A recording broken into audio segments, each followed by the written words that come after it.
If you saw my last video, you know my blood work results surprised me. My TSH was high, which can point to a sluggish thyroid. What's wild is I didn't have any symptoms besides slow digestion. So I decided to do some research and try some things to see. Can I support my thyroid naturally before I jump into anything else?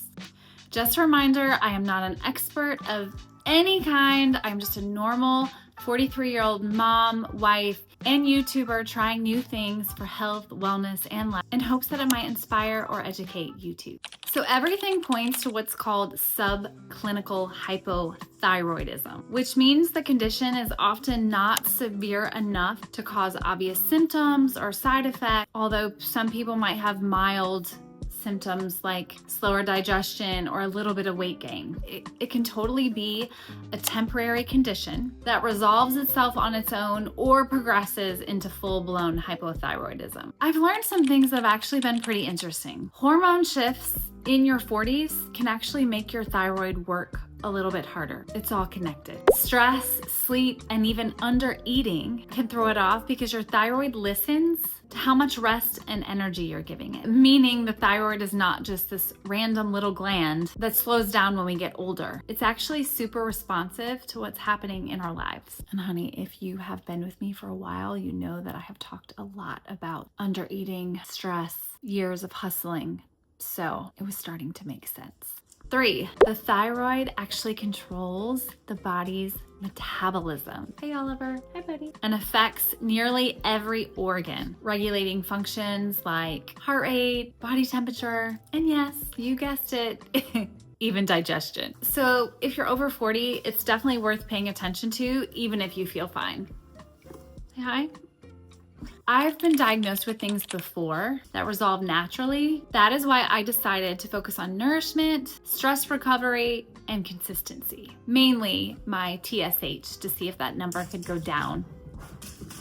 He's having a zoomie. Just a reminder, this is not advice. These are just things that I am trying in my own life. All right, before I get to sharing these 9 things that I've been doing, I want to preface it by saying this.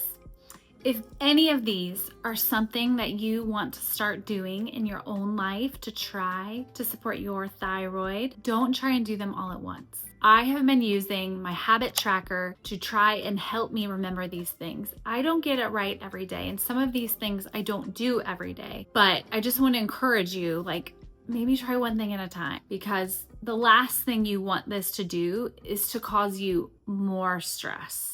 Right? Because these things are to help your body have less stress.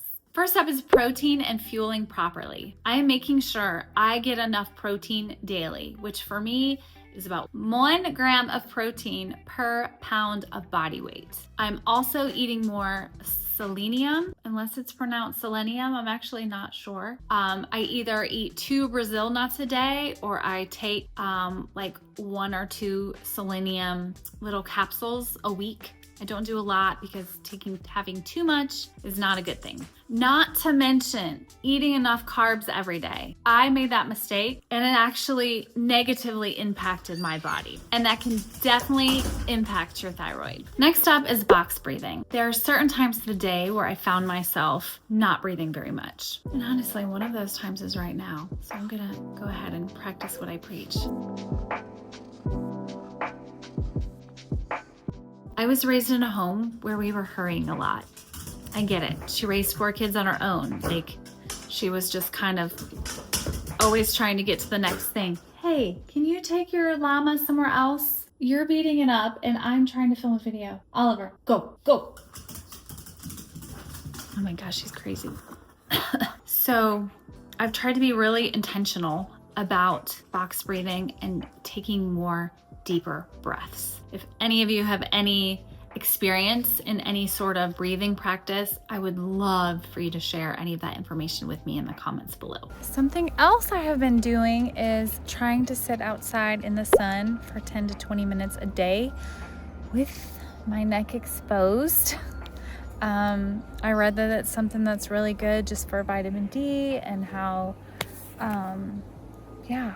just good it can be for your thyroid. So this has actually been a gift in more ways than one, because it's just So good to be outside. To add a quick note about being outside every day, the most effective time for vitamin D production is between 10 and 2. So if you can make it work in those times, awesome. If not, no biggie. For the next thing, we're gonna take a little walk into the bedroom. So I haven't told most of you, mainly because I know the stigma that comes with it, but I used to be a top leader in an essential oil company. I am no longer doing that. I still use the products, but I don't push it or anything like that. I have a little trauma from sales, but I made an essential oil, like a thyroid support blend out of like quality, expensive essential oils. And I put it on right here, put it on twice a day. I read a lot of really good, sorry, my voice, really good testimonials about how great and supportive this is. So as you can see, I've been using this for a month or two, and I'm hoping that helps. And I'm just gonna continue to use it because I've got the oils. It's easy to make. I'll be happy to share the recipe with you if anybody wants the recipe.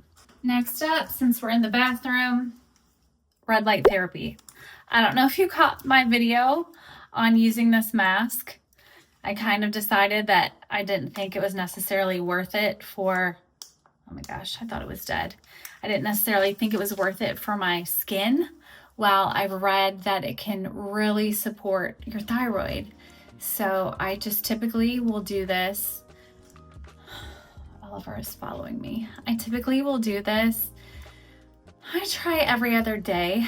I also have this in my habit tracker to try and remember.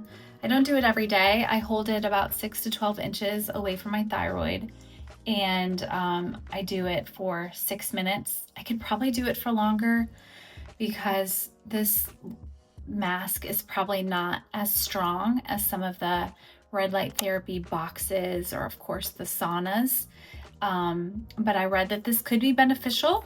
I will typically just maybe like after I get out of the shower at night or in the morning, it'll be another time for me to kind of have forced rest, like where I'm not doing something. So I'm typically just laying in bed, holding it here, and just relaxing and taking a little break. I tend to be a bit of a taskmaster for myself and for my family, so forced rest for me is very much so a good thing. Next up is HIIT and or sit, which is sprint interval training. A sit is a more hormone-friendly sprint interval training that I've been doing for quite a long time because of Dr. Stacy Sims' book, Next Level. If you are here and you've never read that book, please go check it out. Anyways, it can wake up the thyroid and boost metabolism. Of course, you need to make sure that you're having ample time to recover and you're not doing, causing more, or you're obviously causing stress to your body because it's good stress, but you don't want to add bad stress to your body by overdoing it. I was really happy to see that that's something that can be beneficial, because honestly, one of the things I started to get scared of the most when I realized my TSH was high, I was like, I hope I don't have to stop heavy lifting or doing my sprint interval training. And I was really happy to see that everything I'm doing is not only recommended, but it can be helpful.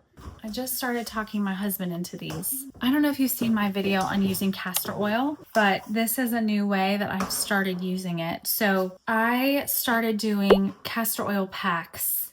It was recommended to do them like 3 to 4 times a week for like a month. I kind of slacked off at the end of the month, but first do it over your liver for like a month. You pour some of the castor oil on the pack, put the pack on your liver, over your liver, and then put the heating pad on top. So I've completed that for a month. And next up, what you're supposed to do,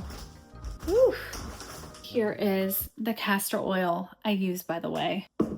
Just don't even look in my closet. I was gonna try and find the pack. Okay, well, I can't find what I was trying to show you, but so once you have done it for about a month over your liver, you can then do it over your thyroid. And I have a small pack for that. It looks like this, only it's like the size of a face mask. And you'll just lay it over your thyroid. I've yet to start the actual thyroid castor packs, but I'm going to be starting that in the next week.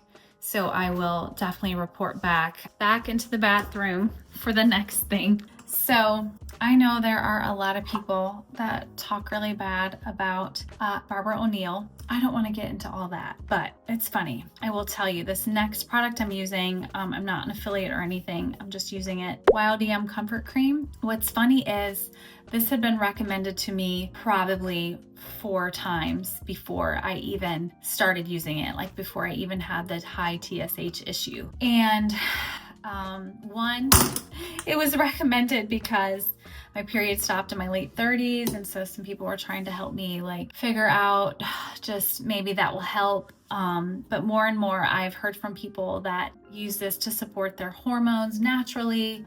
Someone got off of HRT with this cream that I know, and I wasn't gonna try it until I called a natural doctor in town that does HRT, like natural plant-based HRT. I asked them what the main ingredient was, and they said wild yam. And so I thought, for like 1/10 of the cost, I can start using this cream. So I'm getting this cream, and I will probably commit to using it for at least a year. So basically it's like $25-ish a month, but this container's like $50 or $55 with shipping. It lasts 2 months, and you just do 2 squirts. I do 2 squirts in the morning and 2 squirts at night, and you rub it either on your like lower abdomen, your wrists, or your inner thighs. And so far, I don't know about TSH, but I can tell you this mama has done a whole lot less crying. Like I hormonally definitely feel more level, and I have for quite some time. So far, with that in mind, it's definitely been worth it. Okay, micronutrient check-in would be number 9, and I've kind of had to pair it with a number 10 because I didn't realize that I actually have 10 things on my list. But so I've been taking magnesium at night. That definitely helps. I typically don't have sleep problems. I will typically sleep all the way through the night unless I drank water too late. And I will get about 7 to 8 hours of sleep. So that has not been an issue for me, but magnesium, I'm like, if it's something that's going to help with less stress, let's do it. I will link to that below. And then I'm of course still taking the Women's 3 that Momentous makes, and vitamin D is in there, as well as iron and calcium, but that's not really related to TSH. I also know that iodine is really important. I got that Lugol's iodine solution, I think it's called. I'll throw up a picture, and I put it on my skin, and it's supposed to, if you need more iodine, if the streak of brown is gone before 5 hours, you are lacking and you need it. And, hey, this is something I read on the internet. I'm going to go ahead and put it out there, and somebody might be correcting me. But my blood work did show that I didn't need it. And the brown streak of iodine, when I put it on my skin, it stays on for the full 5 hours. So the theory for me at least worked in that putting it on my skin showed that I didn't need it. And then my blood test also showed that I didn't need it. So that's good. So my mini number 10, or my 9.5, is you're 43 when you are tracking your digestion. I've started doing that. I was taking digestive enzymes. I don't know if they were actually helping. So that's something I'm kind of playing around with, as well as L-glutamine. So if anybody has suggestions for things that can help me go every single day, I am all for it. Right now, I'm at about every other day. Not that you needed this TMI, but hey, if you're not new to my channel, you're used to this, so it's all good. All right, so the first time I had my blood work done and realized my TSH was high, I had my blood work done about a month later when I got my LabCorp blood work. And that was about a month of trying most of these things. And my TSH numbers had already gone down 2. So with that, I'm encouraged. I have nothing dramatic to report because this video isn't really hey, I've been doing this for 6 months and this is what happens. This is what I'm doing right now. Stay tuned. As far as my hormones, they definitely feel more balanced, like I said. And then if you've been following along with my Dr. Stacy Sims inspired workout fitness journey, I am in my 3rd week of Shred Happens and I have lost almost 5 pounds. So that's a little bit of a miracle itself as far as body recomposition goes. As far as my plan is to keep doing these things for a long time, 6 to 12 months, and then get retested and then revisit everything and see what the numbers are looking like, doctor recommends, and then go from there. So my goal is really to focus on consistency. If you haven't watched my habit tracker video, that is definitely something that's helping me and could help you as well.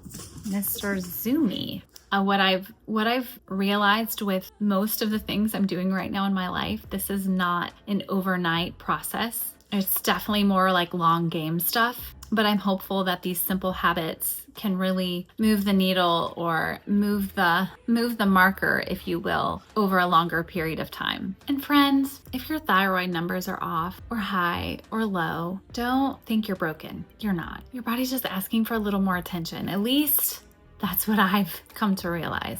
No matter what it is, just know that there are people that are going through it with you. I know it can feel like you're alone, but one thing I love about my community here on YouTube is that all the community happens in the comments. And I would love to hear from you. Like if this is something you have journeyed through, something you've conquered, or something you are going through right now, share what's working or ask questions. There are so many smart, incredibly encouraging and kind people in the comments, and we'd love for you to share. So this is certainly not the end of my journey, and I'm going to continue to update and share the things that I am trying and realizing in this 40s journey. So feel free to subscribe to my newsletter, subscribe to my YouTube channel, and I will see you next time.